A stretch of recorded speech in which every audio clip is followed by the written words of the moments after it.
Vice-Chancellor, fellow councillors and staff of the University, graduates, ladies and gentlemen. It is customary for the University and its guests to gather as a body for the purpose of conferring academic awards on its graduates. To members of a university, a ceremony for the conferring of awards is a particularly important and happy occasion in the university year. To all of you, I extend a warm welcome. To graduates and diplomats, I offer congratulations and best wishes. Today we've gathered in order that awards may be conferred on those who have satisfied the Council of the University that they have met the requirements for admission to awards undertaken in the University's faculties. The University's mission commits it to the provision of quality education, research training and service in partnership with industry, commerce and the community, regionally, nationally and internationally.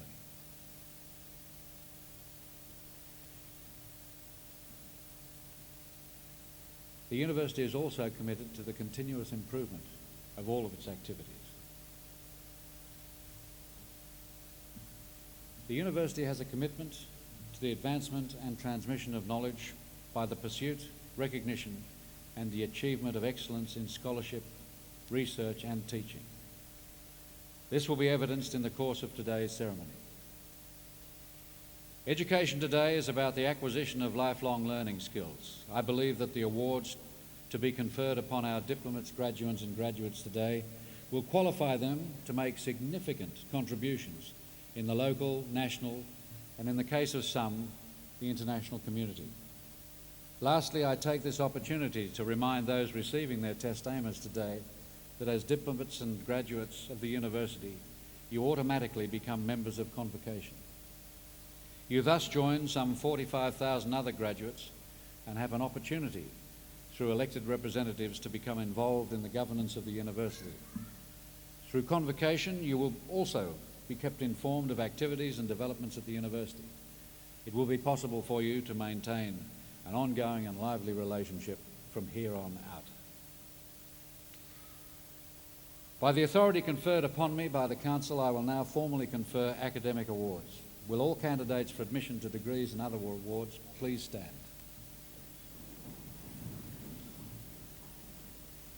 In the name of the Council and by my authority as Chancellor, I confer the awards specified in the programme on all those graduates and diplomats who are present today, and in absentia on those unable to be present. Would you please be seated? I now call on the Dean of the Faculty of Economics and Commerce to present diplomats and graduates from that faculty.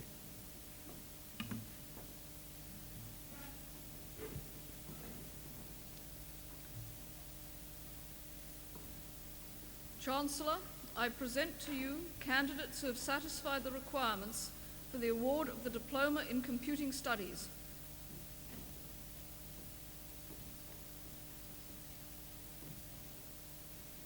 Brent Bailey.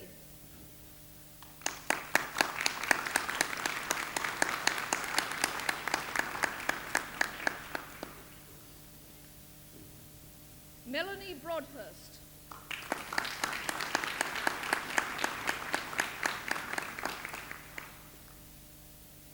Brett Burton.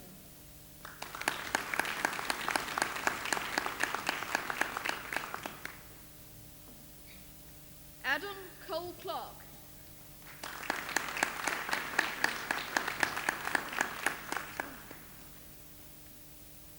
Joanna Tarawanka.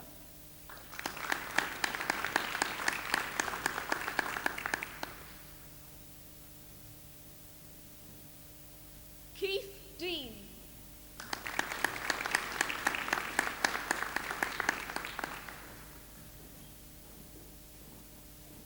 Melissa Doherty.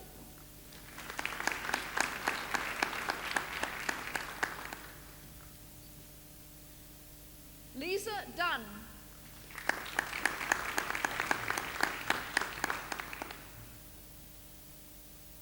Keith Farrell.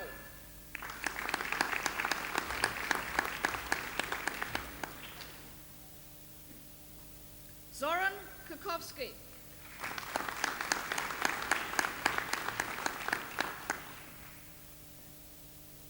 Samantha Patterson.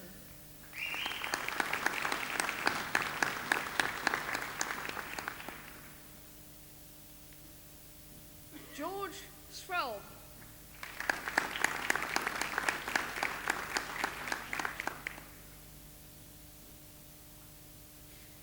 Shane Silvestri.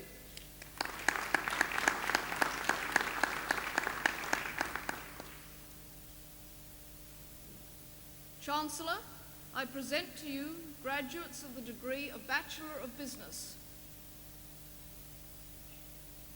Catherine Allen.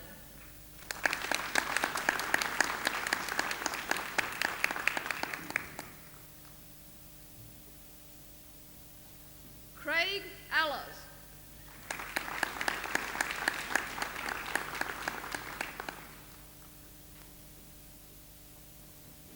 Rowan Bentley.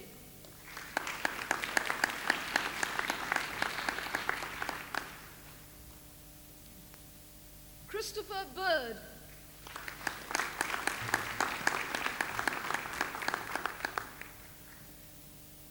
Alicia Brugman.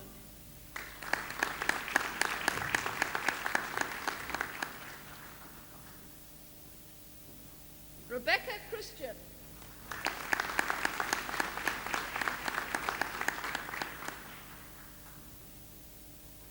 Karen Close.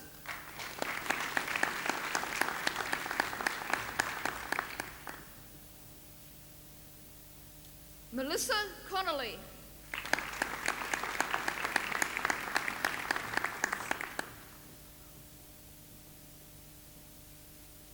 Annika Constable.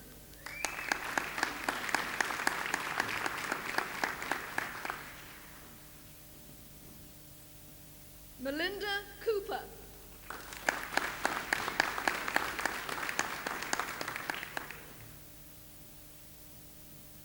Roslyn Cooper.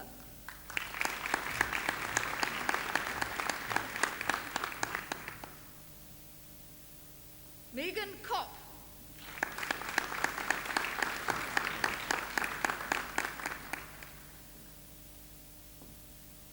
Janine Cox.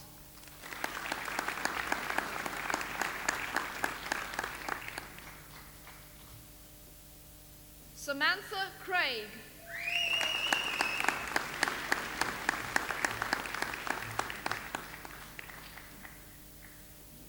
Samay Degney.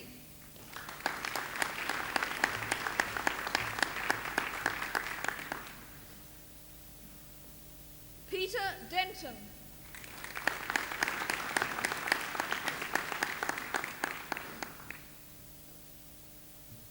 Sally Dorahy.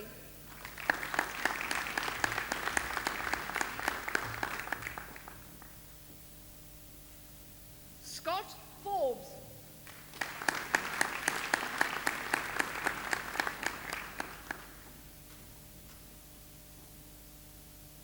Mary Galeastos.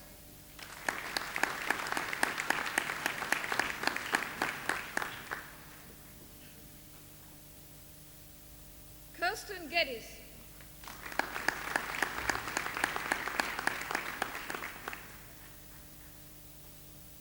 Karina Grados.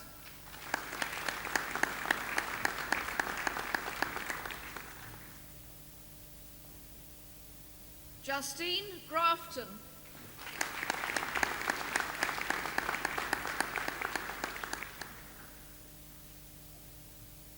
Sarah Gray.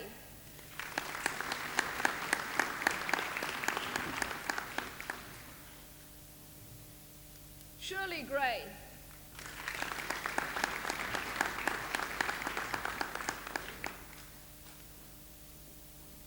Andrew Gray.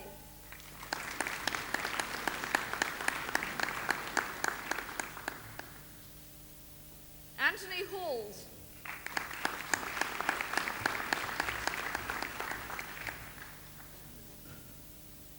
Marcus Hanmer.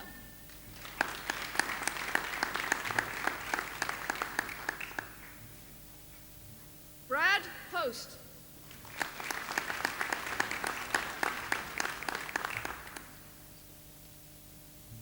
Brendan Johnson.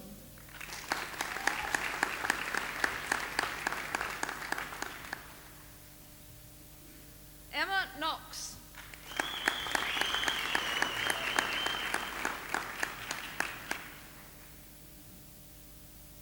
Trent Larkham.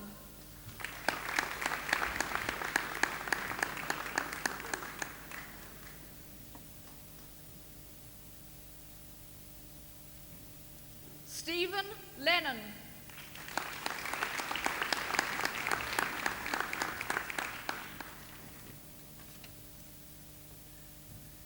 Melanie Lindsay.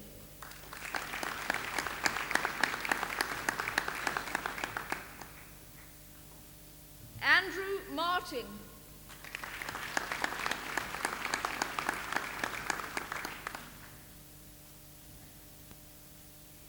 Laurie Mascord.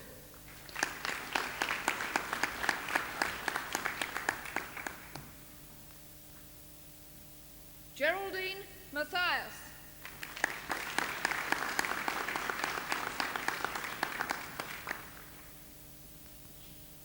Grant McCarthy.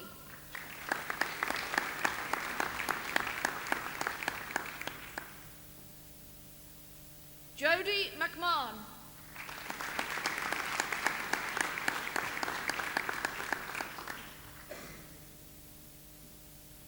Daniel Milotic.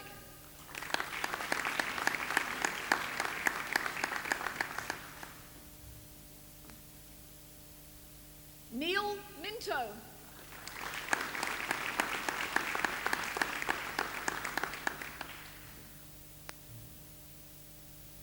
Paul Monaco.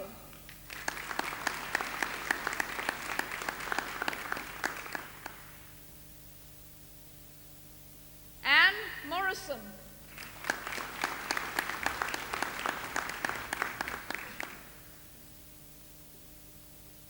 Grant Mundell.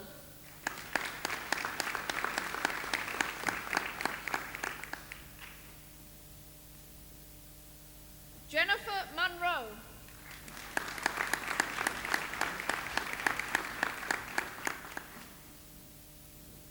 Greg Neal.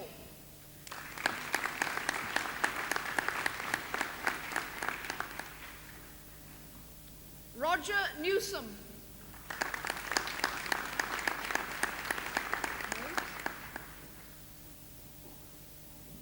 Melissa Nobes.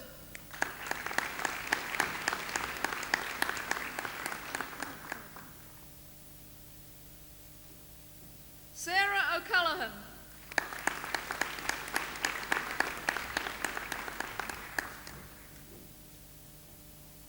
Michael O'Connor.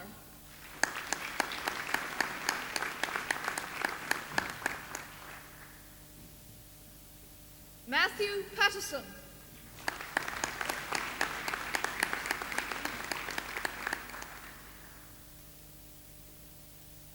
Dwayne Pinches.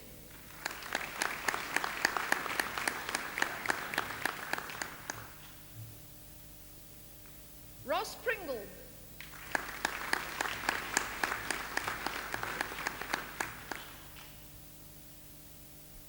Sean Quigley.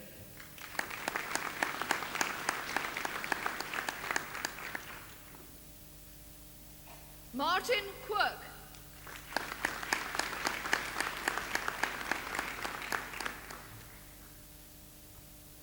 Benjamin Redman.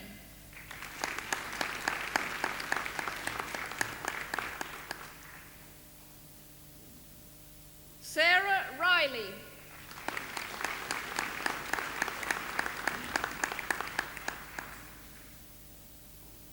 Janine Robertson.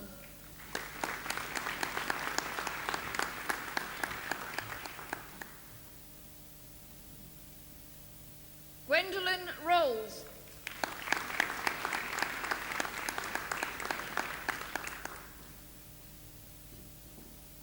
James Ross.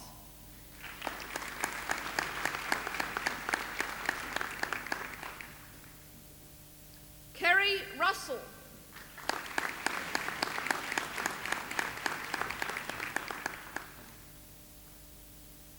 Katie Saddington.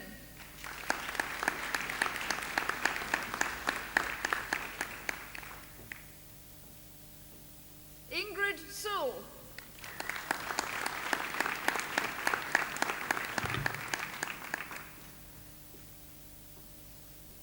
Scott Simpson.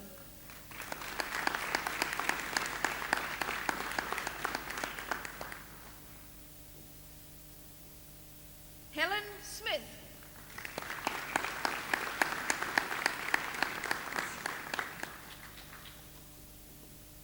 Justine So.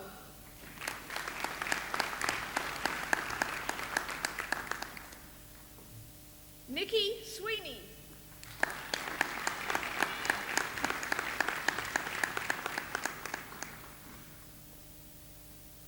Samantha Thompson.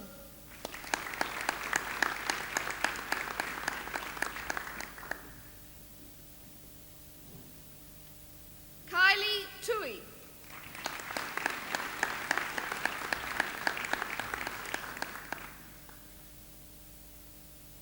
Tamara Townsend.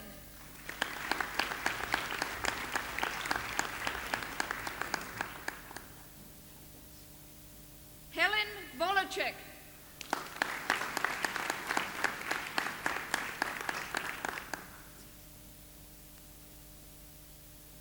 Lisa Vong.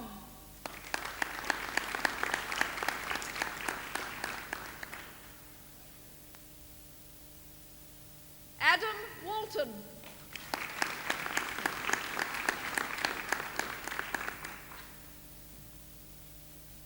Rebecca Warren.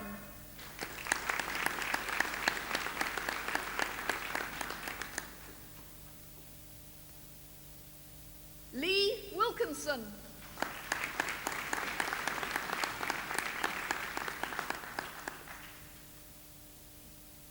Lydia Yanti.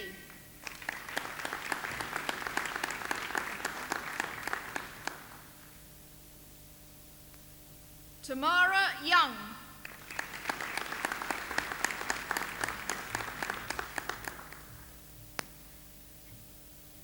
I present to you a graduate of the degree of Bachelor of Business with Merit, Michelle Van Stanton.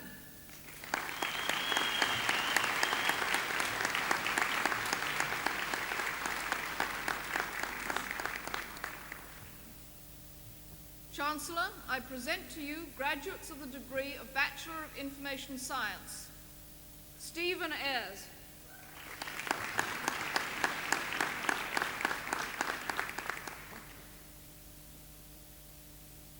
Joanne Bakarich.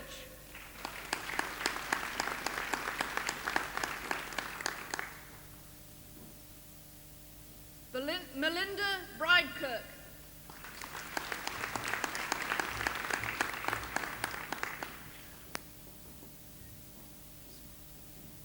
Wayne Bunt.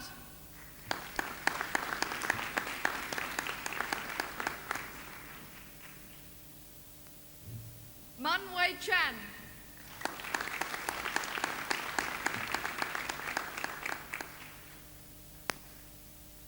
Greg Chappell.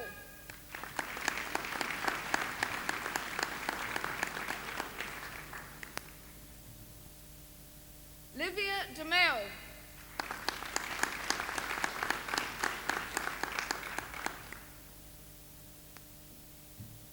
Ben Giddens.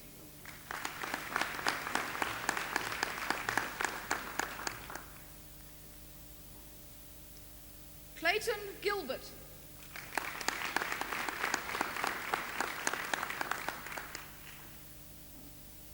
Viren Khatri.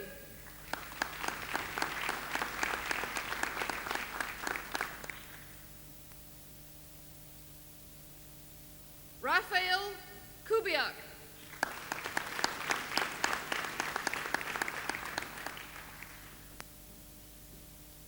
Christine Laurie.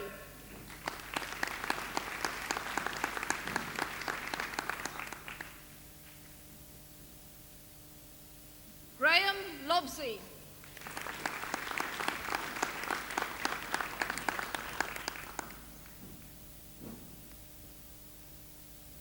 Mark MacDonald.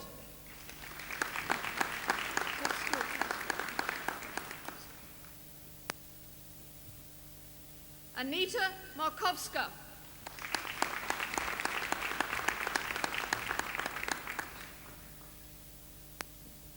Brett MacDonald.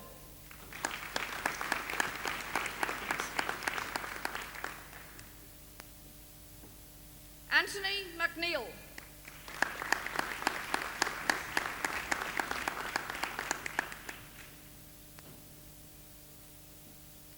Jennifer Ng.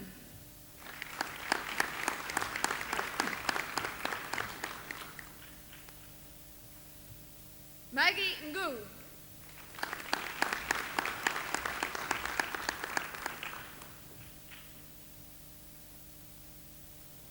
Michelle Rosenberg.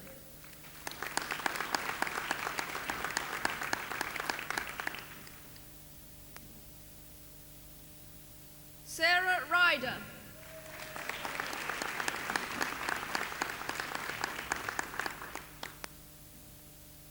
Renee Smith.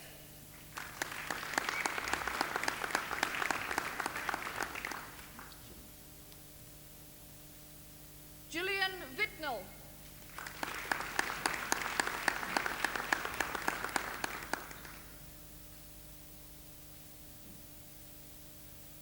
Rachel Wood.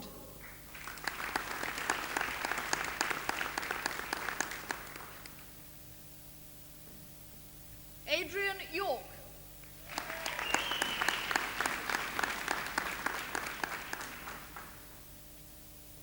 Chancellor, I present to you a graduate who has satisfied the requirements for the award of Graduate Certificate in Business Administration. Sherilyn Paul.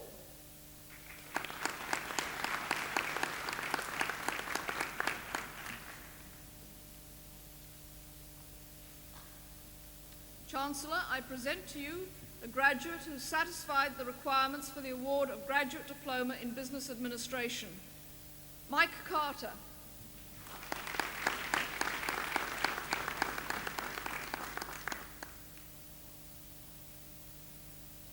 Chancellor, I present to you a graduate who has satisfied the requirements for the award of Graduate Diploma in Industrial Relations. Paul Belcher.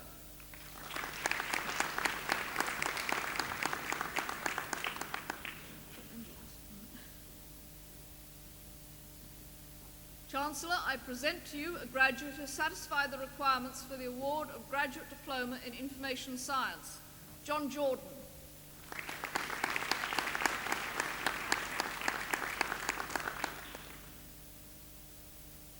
I present to you a graduate who has satisfied the requirements for the award of Graduate Diploma in Management. Neil Owen.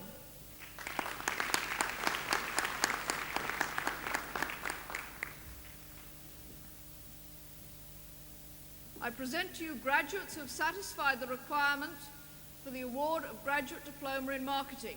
Rodney Naylor.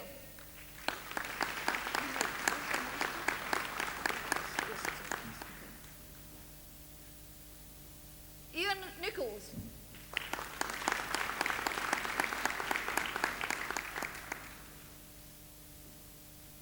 Marek Seretny.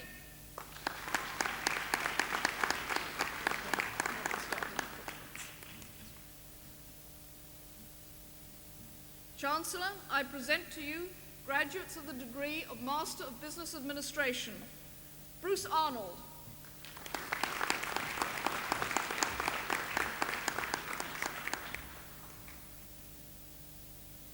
John Bennett.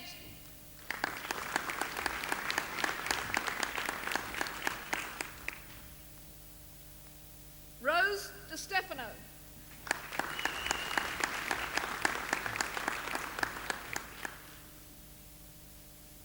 Tony Farrell.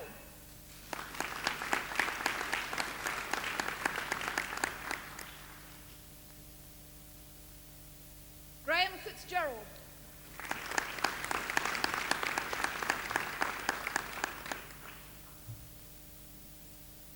Peter Hayes.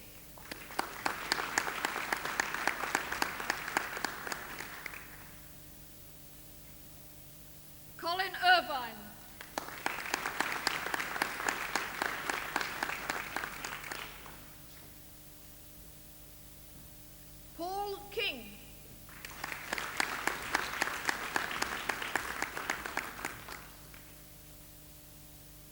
Delaire Mustafa.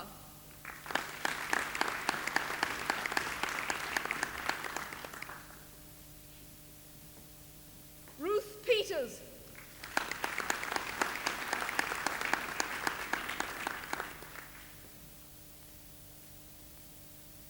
Enda Sheridan.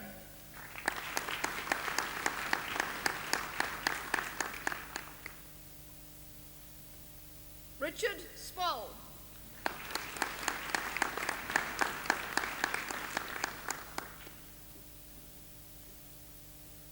Tracy Stinson.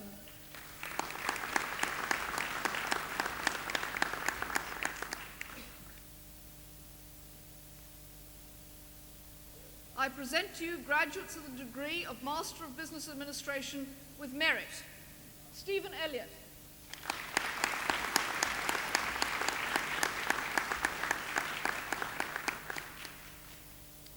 Martin Murphy.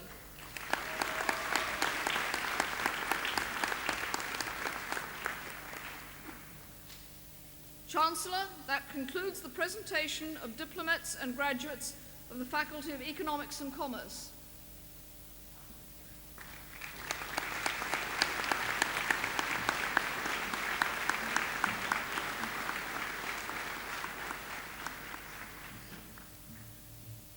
I now call on the Vice-Chancellor to present a candidate for an honorary degree.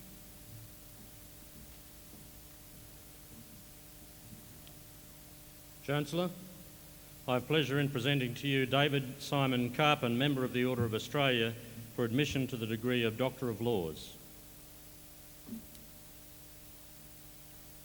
Chancellor, David Carpin is truly a son of the region.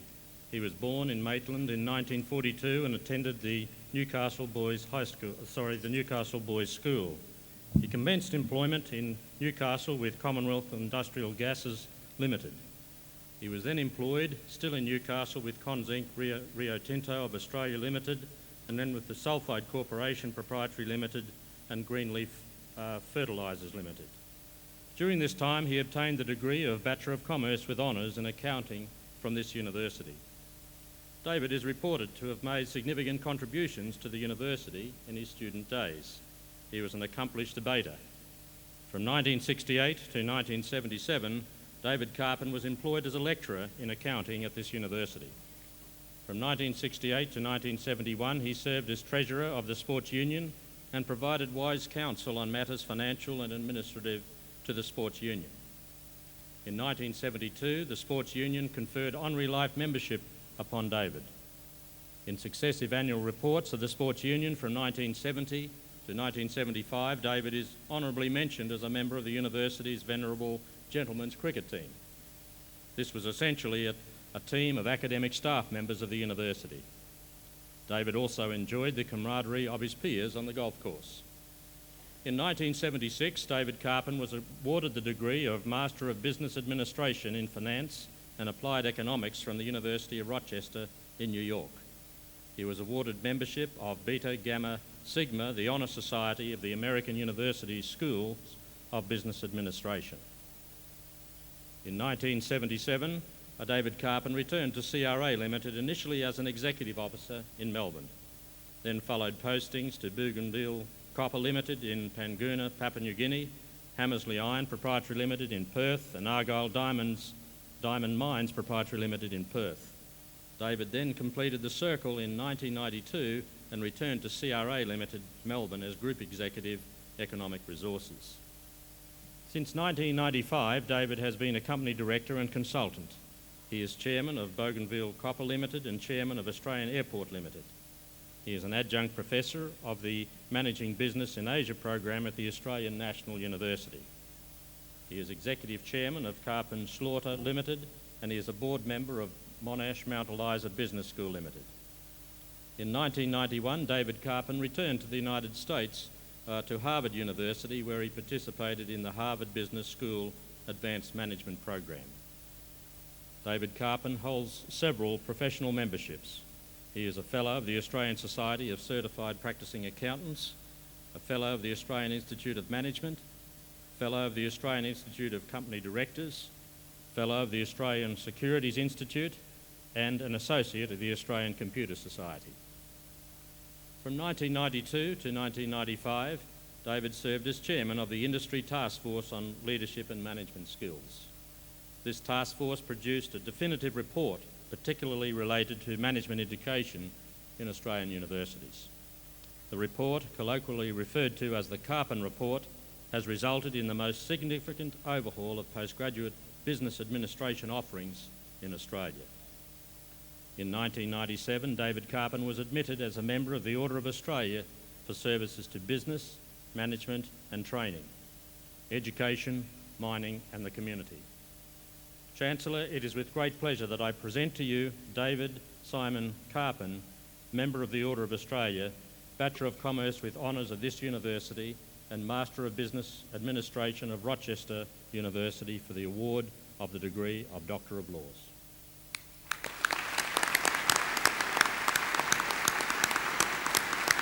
Congratulations.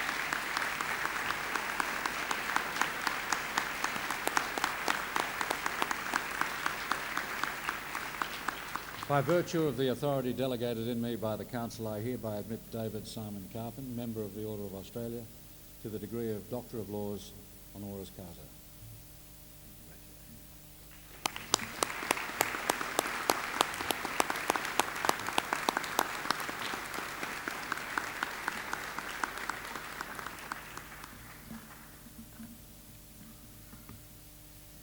We will now have a musical interlude presented by the University Choir.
So stir the wallaby stew, make soup of the kangaroo tail. I tell you things is pretty tough since Dad got put in jail.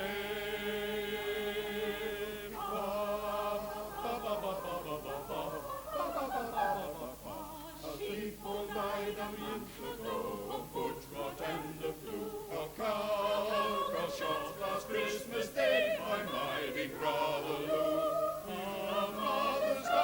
Sheer of coal forever within hail. Our family will have grown a bit when Dad got out of jail. So stir the wallaby stew, make soup of the kangaroo tail. I tell you things is really tough since Dad got put in jail.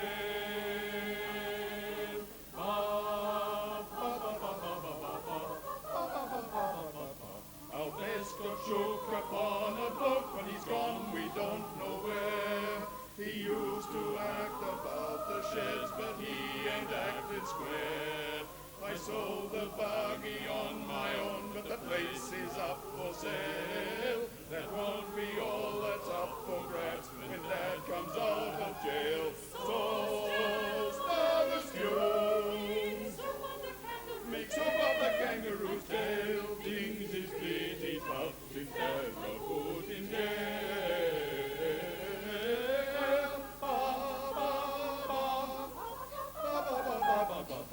They let Dad out before his time to give us all a surprise. He came and slowly looked around, he couldn't believe his eyes.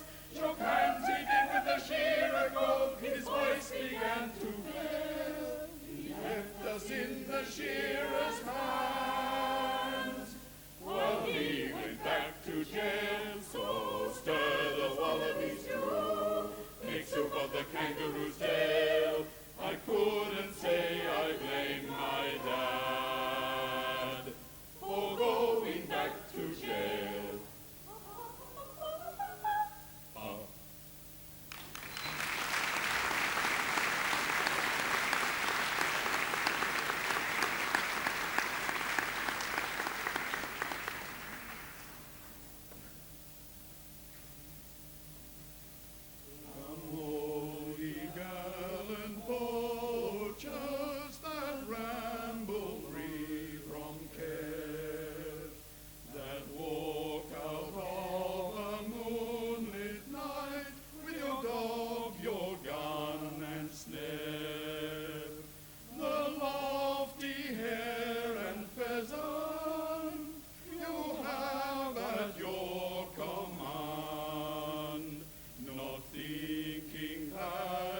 and straw for bedding. We slumber when we can. We drive away the wolves at night upon Van Diemen's land. Oh, when that we were landed upon that fatal shore, the planters they came flocking round, full 20 score and more. They ranked us up like cattle and sold us out of hand. They yoked us to the plough, my boys, to plough Van Diemen's land. There was a girl from Lancashire, Susan Summers was her name. For 14 years transported, we all knew well the same. Our planter bought her freedom, and he married her out of hand. Good usage then she gave to us upon Van Diemen's land.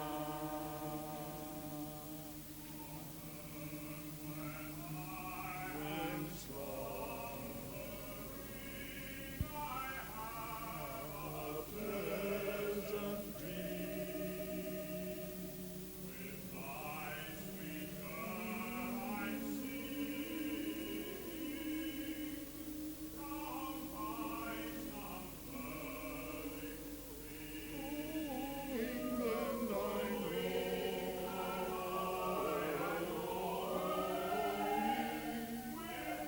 her at my command.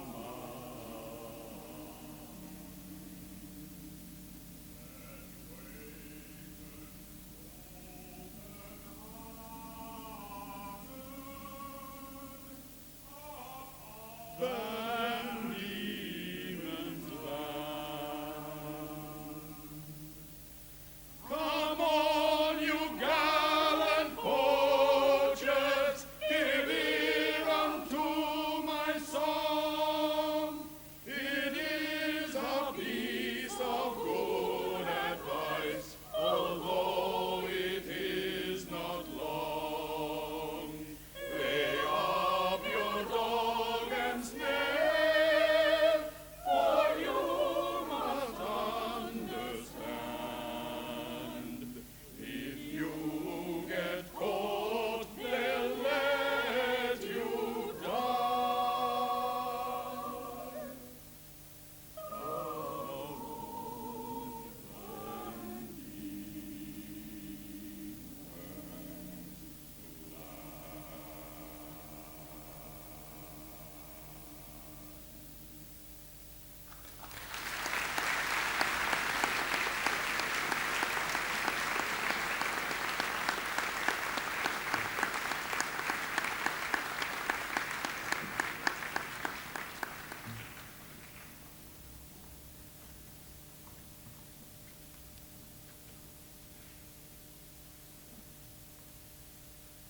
I would now like to call on Dr. David Carpin to deliver the occasional address.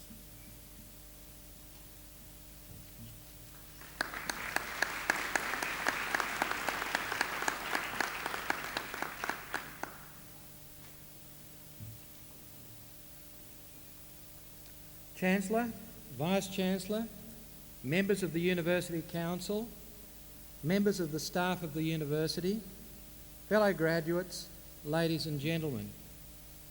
This occasion is a milestone, not the end of the road for all our colleagues whose achievements we are here to recognise today. Each of you have reached a different point in the development of your career. Whilst my remarks today are particularly directed to our younger colleagues, they are relevant to all.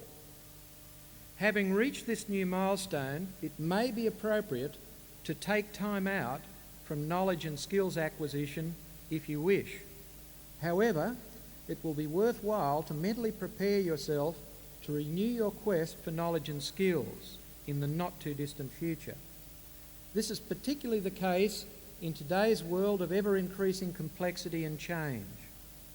I commenced my university studies at the Tighes Hill campus of the Newcastle University College of the University of New South Wales in 1960.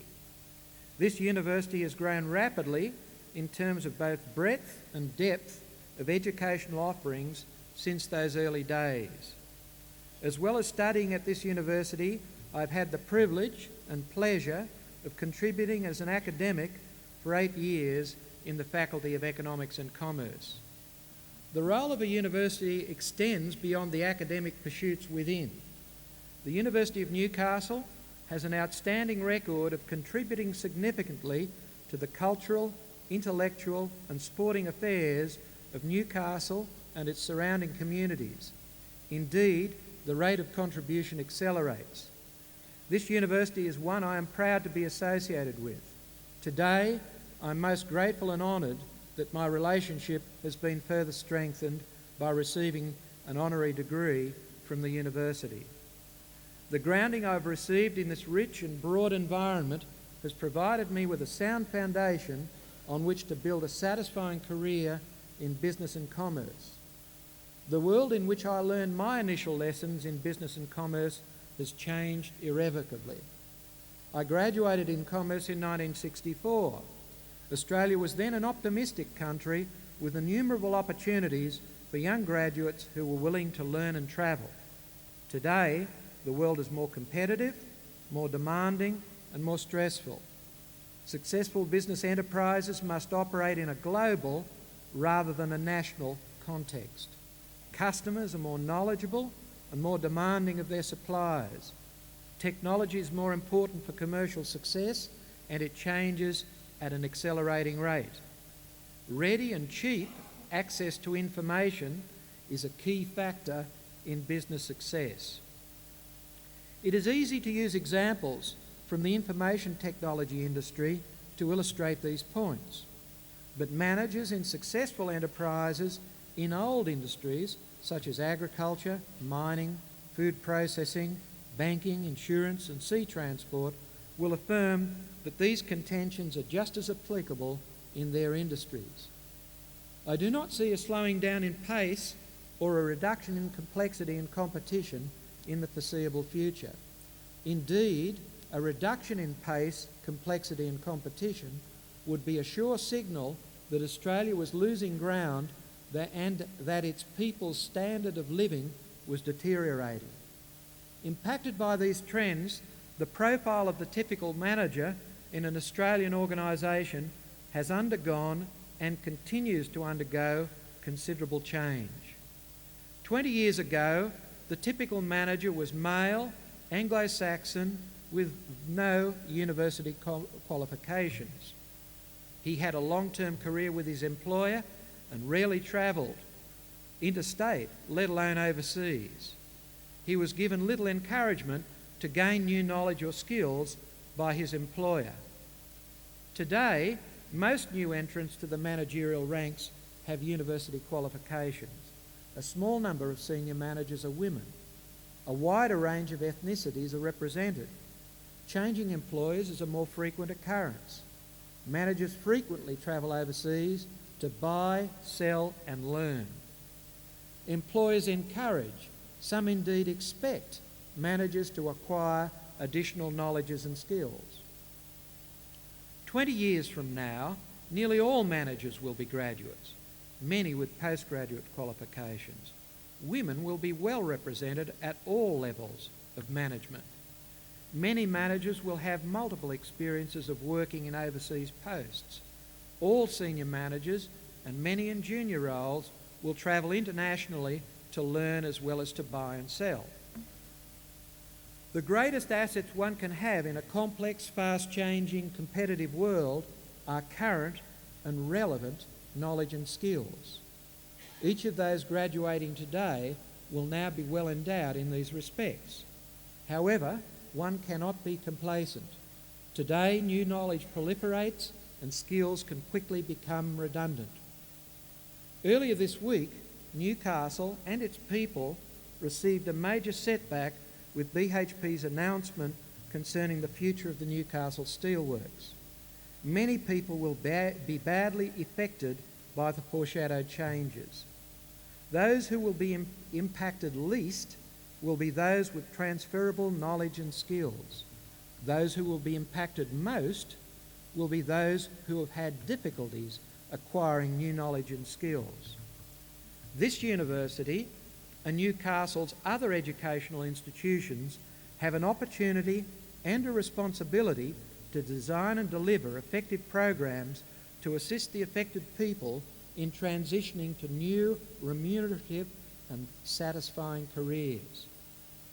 The process of industry restructuring in Australia will continue. In a regional context, the industry which still must seriously contemplate change is the coal industry. The Hunter Valley coal industry should be a vibrant, thriving, confident and strong industry. Unfortunately, is not. It is relatively uncompetitive and at best stagnant. In contrast, the United States, Colombian and Indonesian coal industries thrive and grow stronger. Employers and employees must work more cooperatively to change the industry into one where there are win-win opportunities for all. Education and training are key means of improving productivity, job satisfaction and living standards. Learning is a lifelong process, and today is but an important milestone in the journey of learning, not an ending point. Each of you will have to continue this process if you are to reach your full potential and give value to customers, employers, colleagues and society in general. We can learn in three different ways: informal situations such as schools, universities and TAFE colleges, through on-the-job experience, and we can learn from mentors. Each of these modes of learning are important. No one mode is enough. The most appropriate mode will change with circumstances and time. Indeed, the best learning sometimes occurs in mixing the modes in a pre-planned and thoughtful manner. So whether you plan for it or not, learning will always be occurring. In summary, continued learning is necessary too, at minimum, holding your ground. Further learning is certainly necessary to advance your career. Continuing investment in gaining knowledge and skills brings benefits for the nation as well as for the individual. Nobel laureate Gary Becker recently pointed out that since wages and salaries account for 75% of the national income of developed countries, it should be no surprise that human capital is estimated to be 3 to 4 times the value of shares, bonds, housing and other assets. I am convinced that the Australian governments and Australian enterprises in general still underinvest in their human resources. This is in contrast to many emerging economies in Asia who put much greater emphasis on education and training. For most of us, human capital and housing are our only important wealth, since shares and bonds are concentrated in the portfolios of the rich and in the superannuation assets of people at which time they get access to it upon retirement. Gary Becker then makes the further point that in the event of a stock market crash, it will not have a big effect on aggregate employment and output as long as human capital is not greatly affected. And many people are worried about the impact or potential impact of a stock market crash, and I don't think those worries are warranted. Graduates in the fields of economics and commerce are generally most comfortable dealing with economic and business problems and opportunities. In such situations, we can utilise our professional knowledge and our technical skills. Our professional leaders and teachers encourage us in this respect. However, the vast majority of us eventually find ourselves in situations demanding leadership and management skills. We are generally ill-prepared for the task. For example, most accountants are promoted to their first leadership role, such as an audit team leader, based on criteria related to their professional knowledge and skills rather than their leadership skills. This is unfortunate and must be corrected. Enterprise success increasingly requires managers and specialists who are effective communicators and team players. Our professional leaders and educators must review our curricula and modes of learning to ensure we complement our professional knowledge and skills with opportunities to learn and practice leadership. The so-called soft skills are just as important in today's organisations as the hard skills. As we grow older and reflect on our careers, we learn that there are a number of people who we have relied upon to give us constructive criticism and advice. These individuals may be school teachers or academics, family friends, sporting or recreational coaches, or a former boss. These are the people who we believe we can trust and who are not afraid to deliver bad news if it is constructive and helpful to us. It is beneficial if each of you put some thought into identifying these people and capitalising on the assistance they can give you. It can save you the pain of learning through the manner of getting it wrong the first time. It is also worthwhile to participate in networks to assist you in developing your career. Networks can emanate from a number of sources. For example, school and university friends, sporting clubs, cultural societies, and special interest groups. Learning to constructively use these relationships is very helpful and also should be thought through carefully if your career is to develop in a planned and optimal manner. In advancing one's career, as I have pointed out, we can and should utilise the assistance of others. This assistance in due course can be repaid by performing similar services for others. We all have obligations to perform as well as rights to expect of others. These obligations run beyond those to ourselves, our immediate families, and our employers. University graduates are in a special position to serve the community in various ways to a wider degree than most other members of society. You will note that many graduates are leaders in community, philanthropic, political and sporting organisations. Each of you should bear the issue of obligations in mind and plan how best you can serve given your own personal interests, knowledge and skills. I congratulate you all on your achievements which you have attained during your studies at the University of Newcastle.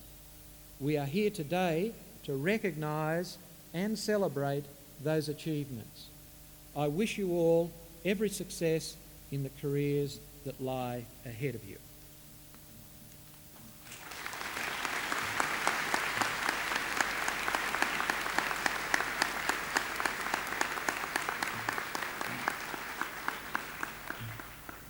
Thank you, Dr. Carpenter, for that address.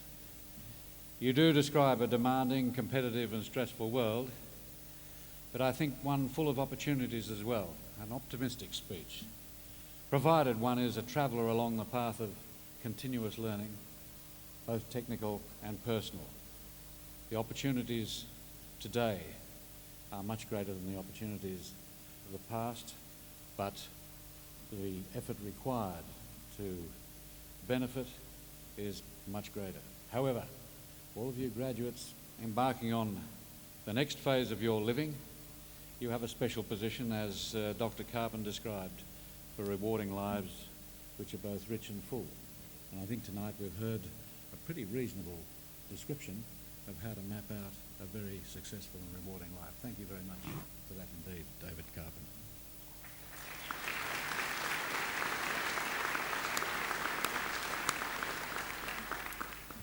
I now have great pleasure in inviting Mark MacDonald to speak on behalf of the graduates.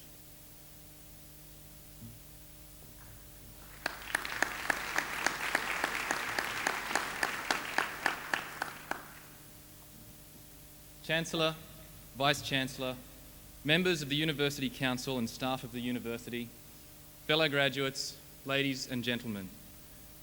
I feel very honoured to have been asked to speak here today, but I must admit it's a very daunting task. Not because of the number of people that I must address, or even the consequences of public failure, but because of the difficulty in trying to express the way my fellow graduates and I feel today. I know from experience that the graduation ceremony creates a strange collection of emotions within the graduate. A mix of pride, relief, nostalgia and sheer terror, all masked behind a veil of apparent nonchalance and indifference. What we do have in common is the fact that today is the ceremonial end to a very important part of our lives. No longer shall we be known as undergraduates. Newcastle University has been such a fundamental part of our existence for many years that this graduation ceremony has all of the significance of the cutting of the umbilical cord. We've come to Newcastle University from a diverse range of backgrounds, but the decision to undertake tertiary education is a big step for any person, regardless of age, education, background, or economic circumstances. The change from a normal life to that of a student is quite dramatic. Being at uni suddenly makes you incapable of keeping appointments, remembering your tax return, eating anything that's naturally green, or remembering Mother's Day, birthdays, or any activity of relevance to the outside world.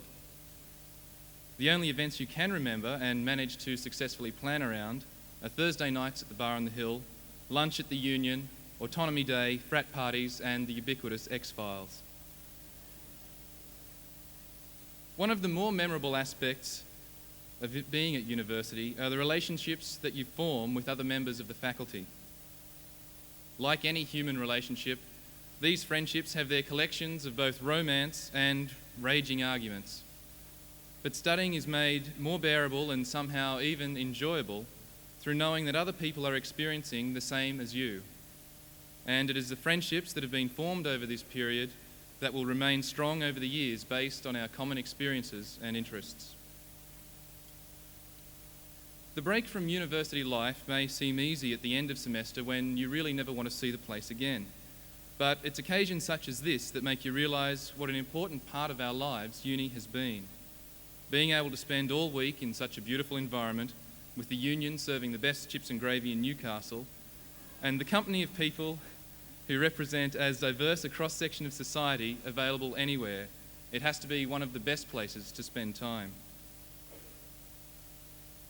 It was many years ago that I first moved to Newcastle, in fact, more years ago than I'm prepared to publicly admit.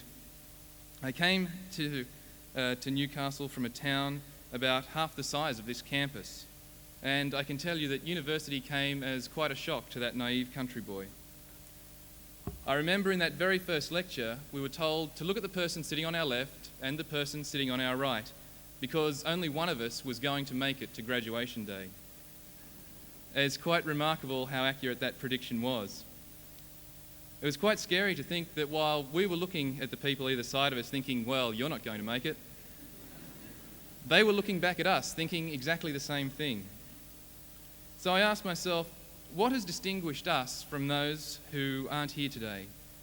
And far from having a superior level of intelligence, as the more egotistical amongst us would have us believe, it's actually the combination of a variety of circumstances that has provided the financial, emotional, and educational support that has allowed us to accomplish our goals.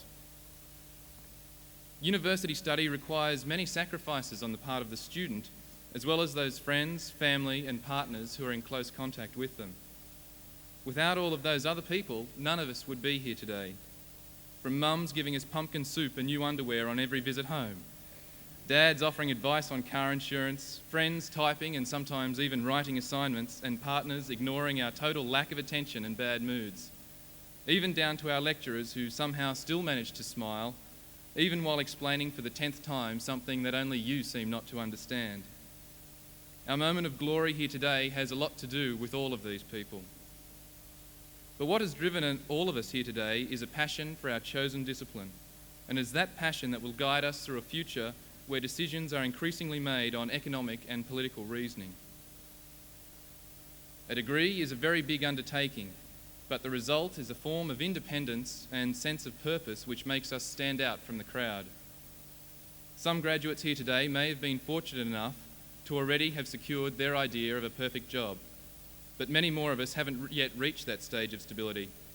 Some will undoubtedly have the view that it's a big bad world out there and uni life isn't really that bad after all, and so have decided, as I have, to prolong the inevitable for just a little bit longer and pursue a postgraduate degree.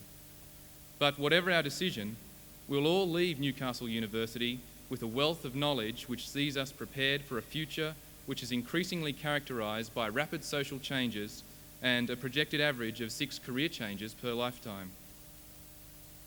Going to university is much more than simply lectures, assignments and exams.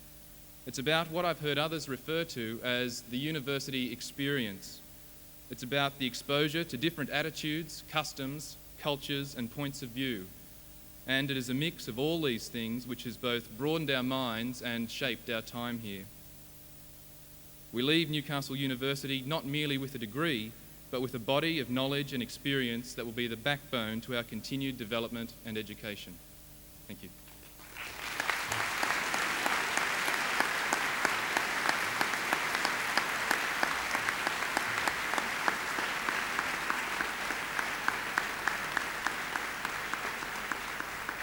Thank you, Mr. Mark MacDonald, for that speech. After hearing your speech tonight, I don't think you will experience the consequences of public failure too often in your life.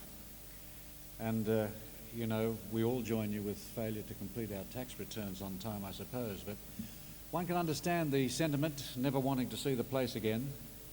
But I think it's worthwhile remembering that as a graduate of the University of Newcastle, you, all of you, have a friend for life.